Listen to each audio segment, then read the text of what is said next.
All right, it's summertime, and if your AC is blowing warmer and warmer and you're not enjoying that, here's some things I check on my 2016 third gen Toyota Tacoma, and most likely most other cars will follow the same. First thing, just as maintenance, go into your glove compartment on the Tacoma, pull out your filter, change it, just change the thing. It's a couple bucks, no big deal.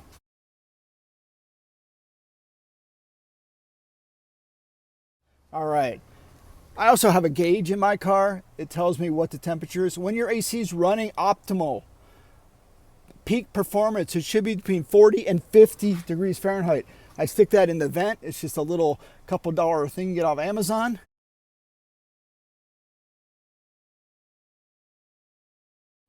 And along with that, I would also get the AC manifold gauges. They're not that much money, and go ahead and do that.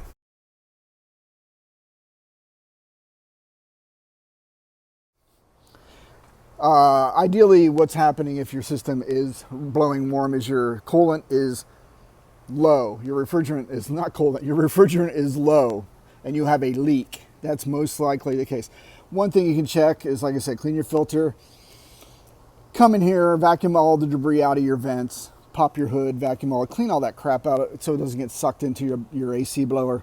Here are the low pressure valve. This is a service port on your AC. This is Toyota Tacoma. What I do when it's real quiet, you can unscrew this. And if you hear like a gas leaking, that means your service port is leaking. You need to replace the Schrader valve. And I will show you at the end of the video how to do that. You can actually replace a failed Schrader valve or a leaking Schrader valve with a charged system so you don't lose any gas. You don't have to evac the system or have a shop evac the system for you and replace it. You can do it with a charged system. All right, that's the low pressure valve service port I check. There is also a high service port right here. If you can see that. There you go.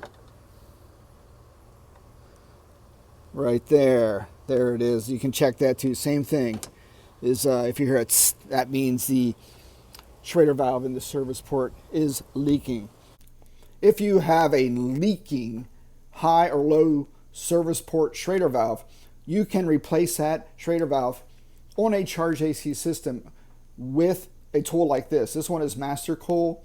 It's a valve core remover installer. This one happens to be for an R134A system. This is for my 2012 Toyota Sequoia, but it's the same.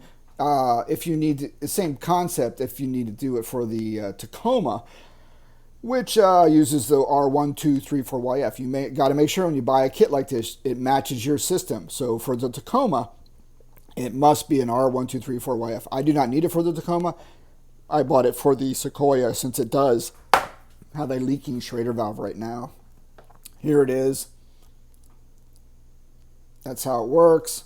These attach to your service ports, high, low if you need it, depends which one. This is an actual Schrader valve for a Sequoia, 2012 Sequoia. O-rings. That's what fails, and then the gas leaks out, and then of course your AC stops working. And this simply goes into the end of this piece right here. Oops, right there. And then you use this, insert it into there, and this keeps it from leaking. You remove the old one, rinse and repeat, seal it off, and put the new one in, and you're good to go. So I recommend if you have older vehicles, you know the AC is going to go. These O-rings don't last forever. This may be a good little kit to have. I think 50 bucks or so from Amazon, and you're good to go. Schrader valves, I actually went to the dealership and got these. You can buy kits with a bunch of different size Schrader valves, and you're bound to find the right size for your vehicle. And with this tool, it's nice because you can remove the old one, buy a kit, or go to AutoZone or somewhere and say, I need a Schrader valve just like this one, and then you're good to go instead of guessing. So that's my tip right there. All right, let's get back to it. Show you this one more time. And again, make sure you get it for your system. This is an R134A kit, not an R1234YF kit. Other things I look for Just this is your first pass stuff. This isn't too in depth, but you can check your condenser right here. Any damage, any bangs, you hit a rock, rock hit you, or were you in a fender bender that cracked this? Because sometimes the condensers do fail. There is also leaks on this. You got two hoses going in. You got the hoses here, right next to the high pressure valve right there. There's an O-ring under that. I check around these ports for oil, anything spraying off that might just like oil, greasy stuff. That's from your AC system blowing out oil and refrigerant. That could show that O-ring has failed and needs to be replaced.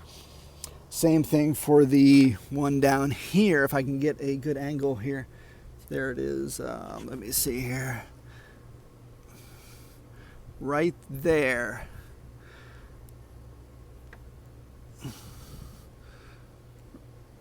Right there, that one. Let me go inside there. And that has an O-ring. That's a high pressure thing. Look around the front of your condenser. There you go. Let me get you down here. Look at me. Look at me getting the shots for you. Right there, that leaks. There's an O-ring under there. That's a 10 millimeter, I think. And there's an O-ring in there, black, and they usually fail. Mine had black. Greasy oil all over the front of this. I didn't know what that was. I thought it was road debris. So after getting frustrated, going to the Toyota dealer, having them run a diag, they said, oh, your evaporator is replaced. That's a $3,500 at least job. And lo and behold, it wasn't the evaporator. It was a simple $14 O-ring. I don't know how much that costs. You can probably get a pack for 14 bucks or more. Who knows?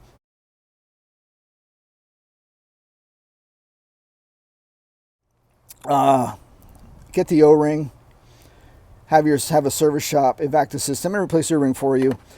They didn't clean off the condenser. I came home and got brake clean and cleaned off the condenser all over. Just cleaned it out good to make it get rid of the oil and leak. Also, what you can do is if you want to charge up the system a little, if you think it's blowing warm, put a little in, and then you can add dye. Never get the refrigerant with sealer in it. Never use sealer. It'll screw up your system. Do not put sealant, usually sealant in any of that R134A or 1234YF gas. So my problem on the Toyota Tacoma, which is common, is this lower left high pressure port had a failed O-ring and there was spray all over it. The reason I'm frustrated is because I paid 250 bucks to a Toyota service department to diagnose the problem, and they said it was the evaporator, and it was not the evaporator. So that kind of irked me a little bit. For the Toyota Tacoma, most cars, there is a label on the engine bay. Just go in here. Here's the one on the Tacoma air conditioning system, R1234YF. Shows you the weight. Most cans of refrigerant are about 300 grams. Depends on what you get. But like I said, you want to get R1234YF. You can have it already have dye in it.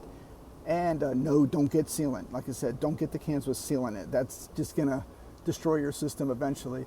And then most shops will not evac it because it will have sealant in it, which will mess up their machines. And this is the oil type, PSD1. So that's how you check right there.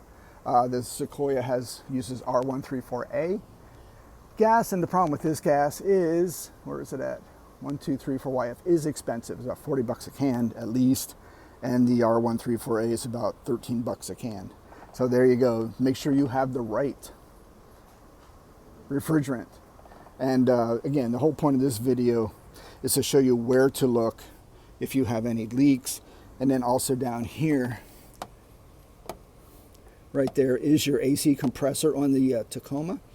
And if your system is running, if that's spinning, that's a good sign. Most times, like I said, on these trucks, it's a leak. And it's a service port leak or one of those hoses like on the condenser leak, or you have a damaged condenser. Most times, the compressor is good to go. And there's other things you can check, like relays on the AC, if that's kicking in. But odds are, if you're running the system, you hear that thing spinning, that rolls all that mechanical failure of the compressor out. So there you go.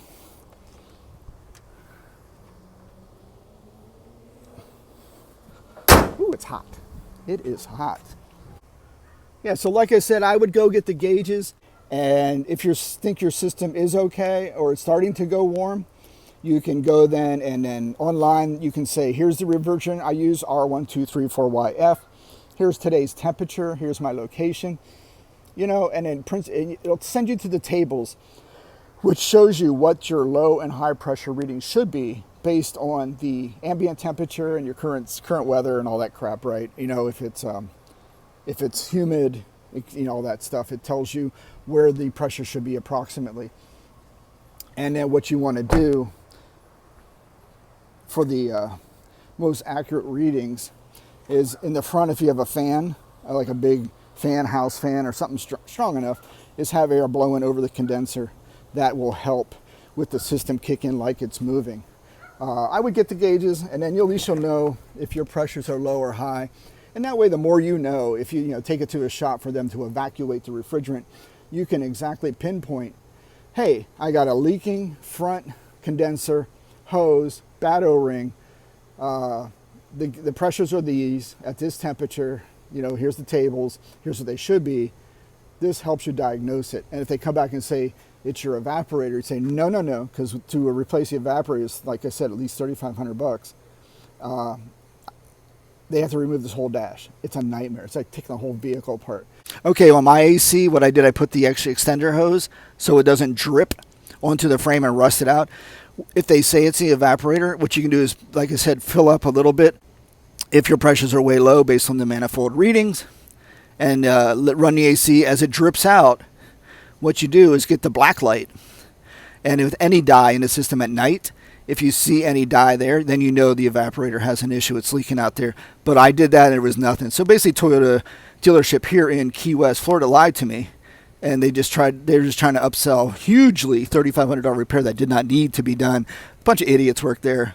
Anyway, I'm calling them out because I'm an idiot, and I figured it out. It was a $14 O-ring on the condenser. So guys, never go to the dealership. The rule is, if you ever go to the dealership, the only reason you go to a dealership is for warranty work. Let's do it again. The only reason you go to a dealership service department is for warranty work. That is the only reason you should be going near a dealership service department.